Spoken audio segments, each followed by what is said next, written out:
Na carta do apóstolo Paulo aos Filipenses, nós vamos ler a partir do verso 3 do capítulo 1. Filipenses, capítulo 1, verso 3. Todos encontraram, amém? Diz assim a palavra de Deus: dou graças ao meu Deus por tudo que recordo de vós, fazendo sempre com alegria súplicas por todos vós, em todas as minhas orações, pela vossa cooperação no Evangelho, desde o primeiro dia até agora. Estou plenamente certo de que aquele que começou boa obra em vós há de completá-la até o dia de Cristo Jesus. Aliás, é justo que eu assim pense de todos vós, porque vos trago no coração, seja nas minhas algemas, seja na defesa e confissão do Evangelho, pois todos sois participantes da graça comigo. Pois minha testemunha é Deus, da saudade que tenho de todos vós, na terna misericórdia de Cristo Jesus.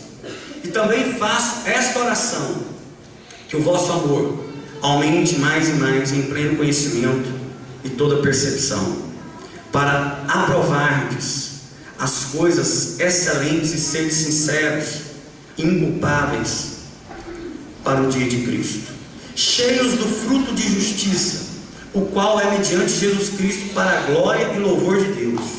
Quero ainda, irmãos, cientificar-vos de que as coisas que me aconteceram têm antes contribuído para o progresso do Evangelho. Verso 19: porque estou certo de que isto mesmo, pela vossa súplica e pela provisão do Espírito de Jesus Cristo, me redundará em libertação. Aleluia. Glória a Deus. Podeis sentar, queridos. Louvo ao Senhor por estar iniciando a palavra de Deus nesta noite. Muita graça do Senhor, muita alegria no meu coração, porque aos olhos humanos eu não estaria nem falando, quanto mais pregando e cantando. Mas eu louvo ao Senhor porque de fato Ele é bom e as misericórdias do Senhor são a causa de não sermos consumidos. Eu agradeço uma vez mais as orações e peço que continue orando por mim. Minha boca está cheia de metais, ainda estou com um pino aqui afixando os ossos aqui no maxilar e mandíbula, onde eu vou passar por algumas cirurgias, acredito. Então eu peço que os irmãos continuem orando por mim, por favor. Queridos, é de se ficar impressionado quando lemos a carta de Paulo aos Filipenses. Nos impressionamos pelo que o texto nos relata e como o apóstolo Paulo lida com circunstâncias tão adversas. Queridos, se existe algo que mexe com a estrutura emocional do ser humano, são circunstâncias negativas. E o grande segredo deste texto é que o apóstolo Paulo experimenta graça, serenidade, paz em contextos absolutamente adversos. É interessante quando Jesus diz na sua palavra: as palavras que eu vos digo não são apenas letras, mas são espírito e vida. Por que eu estou lhes dizendo isso, queridos? Porque pode ser mais uma noite na sua vida, pode ser um sermão a mais, mas eu quero lhes afirmar nesta noite que quando nós lemos a palavra de Deus, estudamos a palavra de Deus, caminhamos na presença de Deus, esta palavra se torna algo diferente nas nossas vidas. Esta palavra faz diferença no nosso contexto.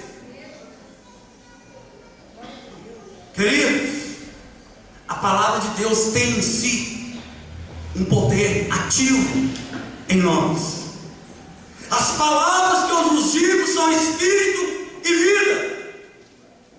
O que Deus nos ensina na sua palavra, queridos, pode revolucionar o nosso contexto, a nossa história, aquilo que estivermos vivendo, a nossa maneira de agir, a nossa maneira de pensar, a nossa maneira de lidar com as situações.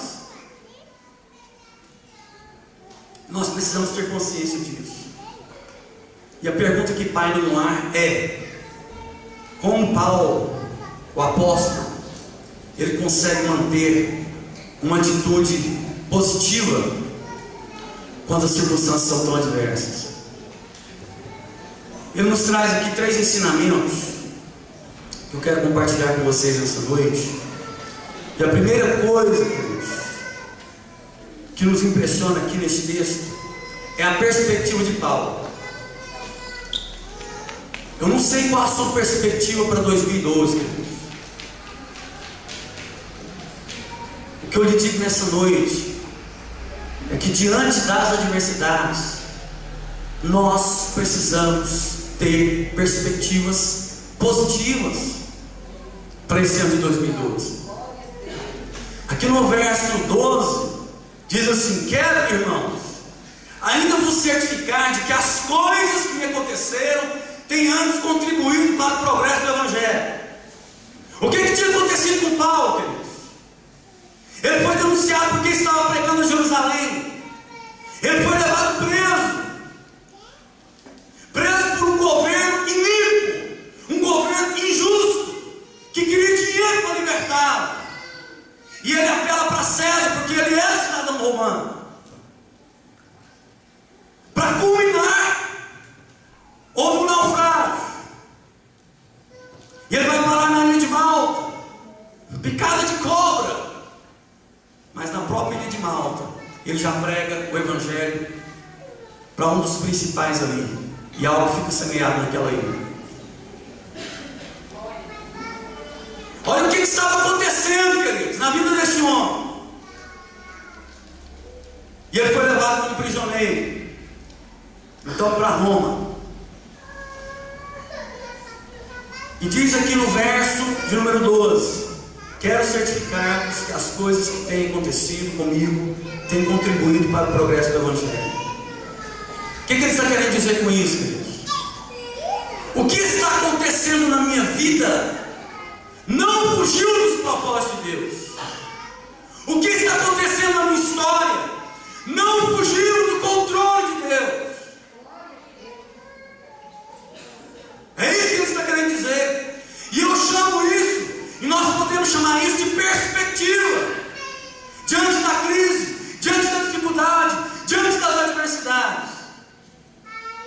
Pessoas, igreja, que são capazes de passar por crises, de enfrentar adversidades. E no meio dessas adversidades, ter uma visão e perspectivas boas, positivas. São pessoas que vão caminhar em direção à vitória. São pessoas que vão caminhar dessa forma. O apóstolo Paulo, ele é capaz de, no meio de toda essa situação, perceber o amor de Deus, perceber a soberania de Deus e saber que todas as coisas, queridos, estavam no controle de Deus. A sua vida estava nas mãos de Deus. Isso é perspectiva. A nossa vida não é um mero amontoado de ideias, acontecimentos, fatos. Nós somos resultados, querido, da vontade de Deus, do amor de Deus, dos propósitos de Deus para nós. Creia que os propósitos de Deus vão se cumprir na sua vida. Os propósitos de Deus vão se cumprir na sua história. Nós precisamos crer nisso.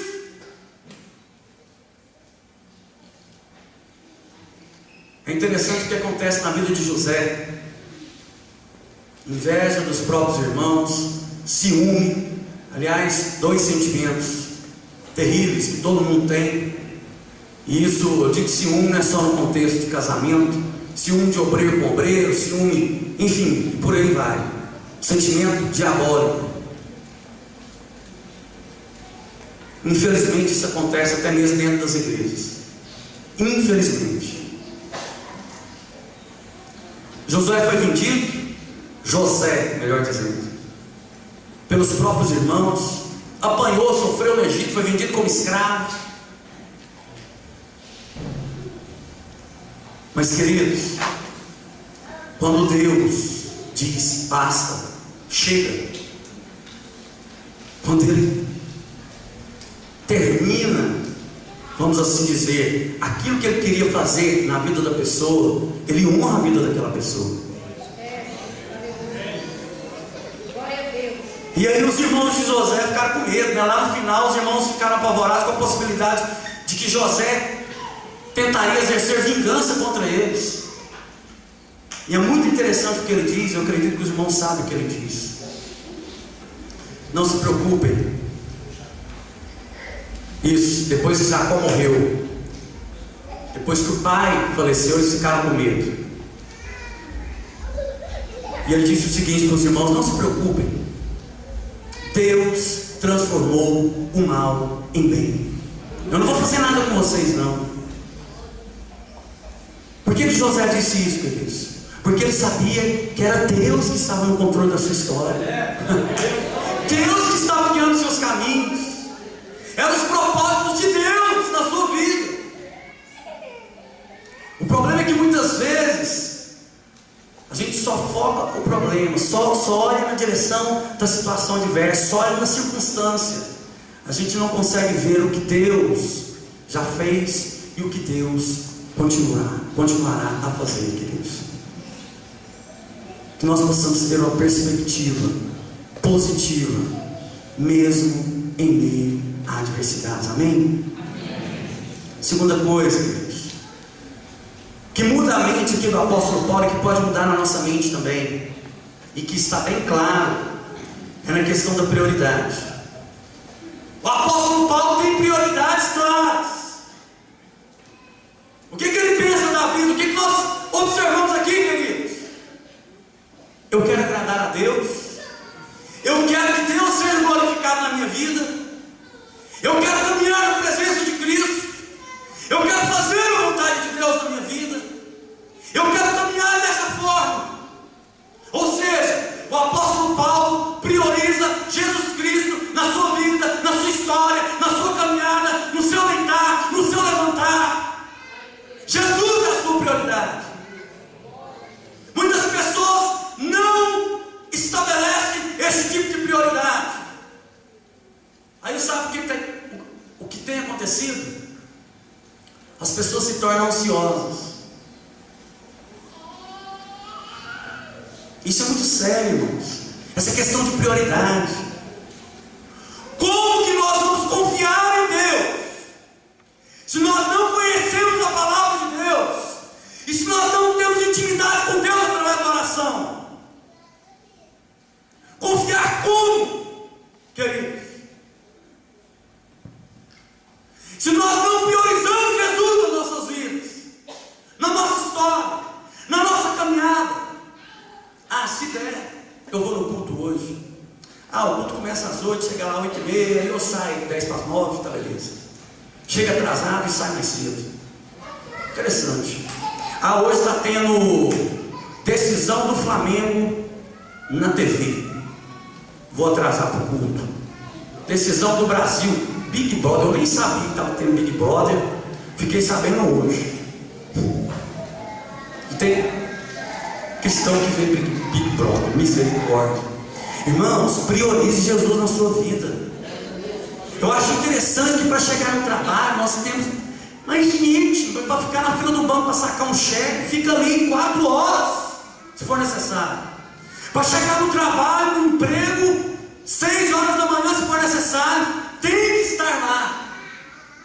Mas para vir para a igreja, não, é para Jesus mesmo. Eu posso cantar de qualquer jeito, pregar de qualquer jeito, eu posso chegar atrasado, sair mais cedo. Queridos, não funciona desta maneira. É a palavra de Deus que nos ensina assim. Não é assim que funciona. Agir dessa forma, sabe o que você está falando para Jesus? Senhor, A prioridade da minha vida são as minhas finanças. A prioridade da minha vida é o meu trabalho. Então o Senhor Jesus vai ficar em segundo plano. Se der tempo eu oro, se der tempo eu leio a Bíblia, se der tempo eu faço isso, eu faço aquilo. Isso não é prioridade de Jesus na nossa história, queridos. Jesus Cristo disse o seguinte, no Sermão da Montanha, Mateus 6: não andeis ansiosos, voltando aqui quando eu falei de ansiedade, de coisa alguma. E no final do texto ele fala o seguinte: buscai, pois, o reino de Deus e a sua justiça, e todas as demais coisas vos serão acrescentadas. Qual que é o problema, queridos, da vida de muitas pessoas? O que normalmente nós temos tendência a buscar? Eu me incluo no pacote. Nós temos tendência a buscar posses. Nós temos tendência a buscar sucesso. Nós temos tendência a buscar o poder humano. Essa é a nossa tendência. E aí Jesus vai ficando de lado. Jesus não é prioridade para isso. Aí o reino de Deus não é prioridade. A justiça de Deus não é prioridade. E ele diz: busca o reino de Deus e a sua justiça, e as demais coisas vos serão acrescentadas. É assim que vamos ficar livres das nossas ansiedades.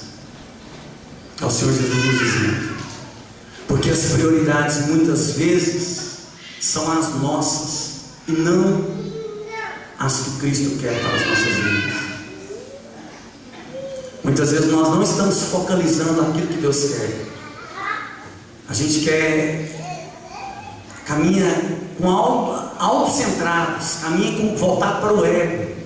Se eu tiver com o meu problema resolvido, tudo tranquilo, tudo numa boa, beleza. Que nós possamos, irmãos, priorizar Cristo nas nossas vidas nesse ano de 2012, seja na adversidade, seja na luta, seja na dificuldade. Priorizar Jesus é ter zelo ao vir para a casa de Deus, sabe? Eu sei que imprevistos acontecem, eu sei, mas muitas vezes, mas muitas mesmo, nós não caminhamos na presença de Deus como deveríamos caminhar. Terceiro e último lugar, o apóstolo Paulo nos traz um terceiro ensinamento, queridos, através deste texto, e fala no verso 19: porque estou certo de que isto mesmo, pela vossa súplica e pela provisão do Espírito de Jesus Cristo, me redundará em libertação. Então a terceira coisa, queridos, que o livra, que o mantém firme em circunstâncias adversas, é o poder do Espírito Santo. É a vida de comunhão com Deus. Ele diz: estou certo de que as vossas orações, aliadas à provisão do Espírito Santo, me redundará em libertação. Nós muitas vezes vivemos cativos dos nossos desejos, das nossas prioridades erradas, das nossas perspectivas falhas, e muitas vezes perdemos o alvo que Deus tem para as nossas vidas.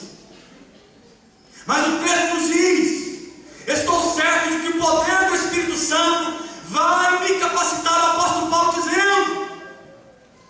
E é bom falarmos do poder do Espírito Santo, queridos, porque nós somos uma geração que gosta muito de falar no poder do eu, da minha capacidade de fazer, da minha capacidade de executar, porque eu sou bom nisso, eu faço o que acontece. O poder não é nosso, a capacidade não é nossa, ela vem do Espírito Santo de Deus para nós.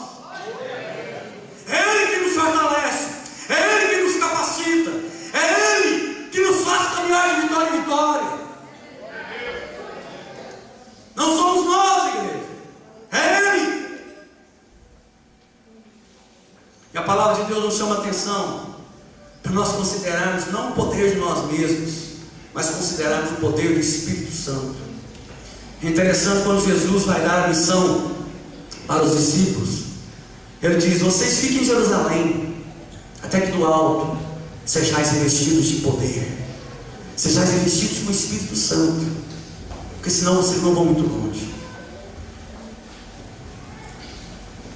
O grande problema, queridos, é que muitos querem levar a vida assim, com base no talento pessoal, na própria força. E a palavra de Deus nos chama a atenção para aquilo, não para aquilo que podemos fazer, mas para aquilo que Deus pode fazer por nós, através da sua palavra. É isso que a Bíblia nos ensina. Não tente levar a sua vida, meu querido, sem estar na dependência do Espírito Santo, sem estar na dependência de Deus. Não tente caminhar na vida cristã sem buscar a Deus.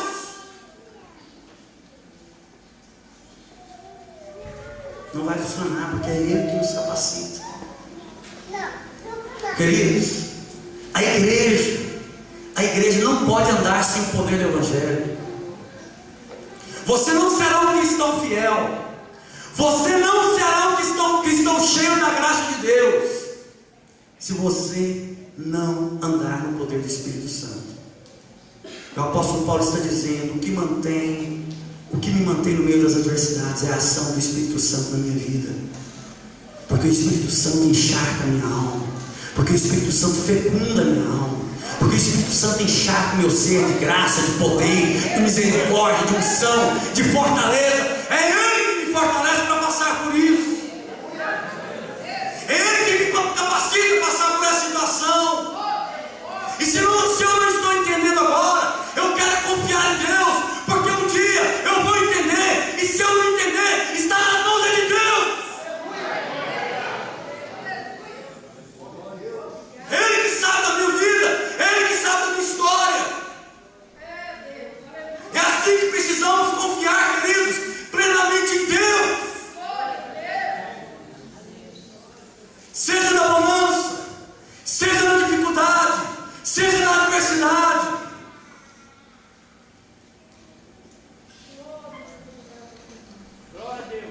Buscar a Deus em oração, queridos. Quando buscamos e caminhamos na presença de Deus, a igreja não pode ser derrotada. Não pode, queridos. A palavra de Deus nos ensina assim: qualquer demônio, por mais forte que seja, é mais fraco do que um homem e uma mulher de joelhos na presença de Deus. Ah, mas é mesmo? Queridos, estar de joelhos significa estar na presença de Deus. Estar de joelhos significa eu não tenho outro lugar para ir. Estar de joelhos significa nós dependemos do Senhor. Precisamos entender isso.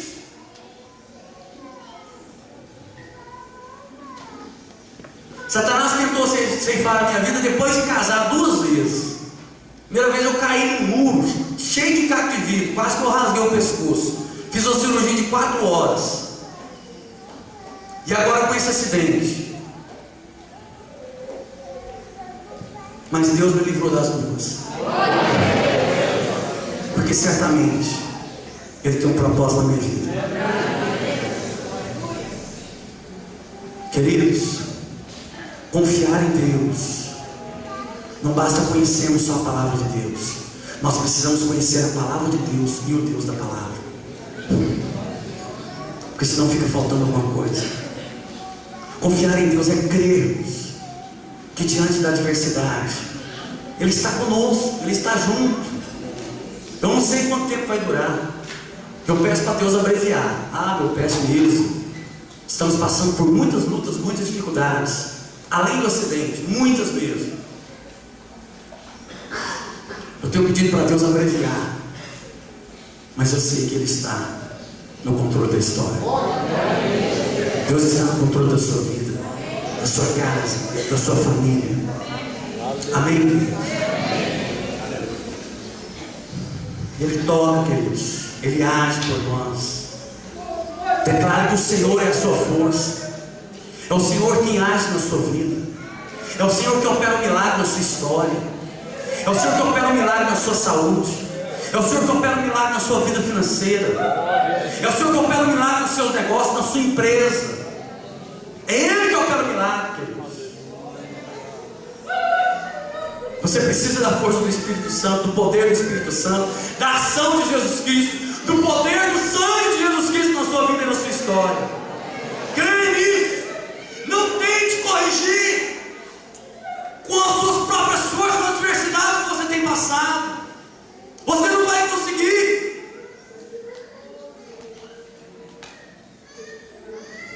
A palavra de Deus nos diz: acaso há alguma coisa demasiadamente difícil para mim? É o Espírito Santo do Senhor, queridos. É o Espírito Santo do Senhor.